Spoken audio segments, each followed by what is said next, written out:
Hello guys, ito tayo, titikim tayo ng ubi halaya dun sa may Quiapo. Tikim tayo guys. Ay, ano to?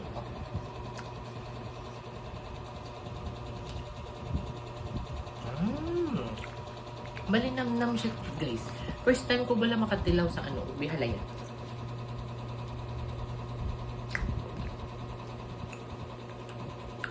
Hindi siya ganun kalasa na ubi. Pero okay na siya, texture niya ito.